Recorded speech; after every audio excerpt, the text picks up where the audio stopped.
पहली बात तो है कि हमने अफोर्डेबल हाउसिंग का डेफिनेशन बदलने का एक पहला प्रपोजल है।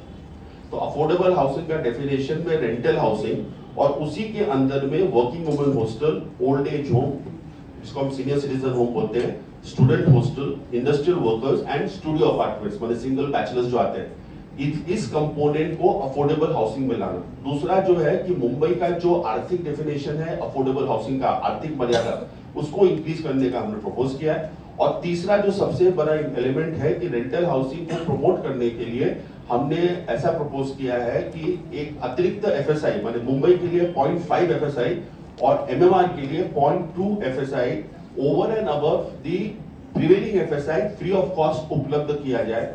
उसके अलावा हमने प्रीमियम्स, डेवलपमेंट चार्जेस, अपना स्टैंप ड्यूटी, अपना इंफ्रास्ट्रक्चर चार्जेस, सेस चार्जेस और जीएसटी। तो जीएसटी का दो कंपोनेंट है, एक सेंट्रल और स्टेट।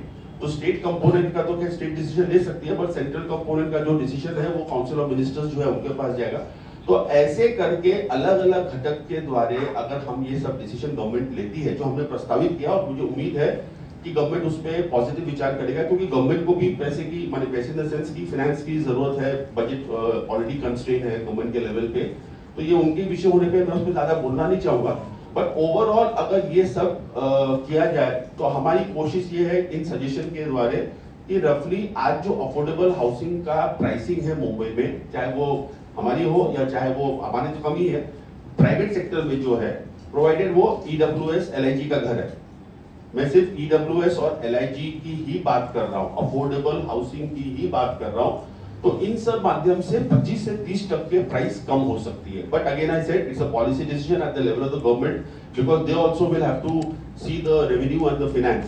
कि हमने 33.5, 33.7, 33.9, 33.24, यूडीसीपीआर 7.4, इंक्लूसिव हाउसिंग 8.3.2, ये सब में हमने बहुत सारे चेंजेस प्रपोज किया पॉलिसी में, जिसके मद्देनजर से अगर वो किया जाए तो काफी हाउसिंग स्टॉक क्रिएट हो सकती है।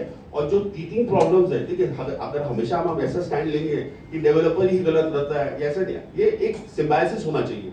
तो वो जो पॉलिसी चेंजेस हमने सजेस्ट किया है, यूडीसीपीआर 7.4 माने आउटसाइड मुंबई एमएमआर का जो अपन रीडेवलपमेंट करते हैं सेस बिल्डिंग्स का, माने पुराने हाउसिंग सोसाइटी का, और 33.5 Mumbai board, 33.7 repair board, 33.9 both Mumbai board and repair board. Inclusive housing माने ये जो अपने को 20% इंक्लूसिव हाउसिंग आता है as a part of the EWS scheme, 4000 square metre का ऊपर का जो स्कीम होता है।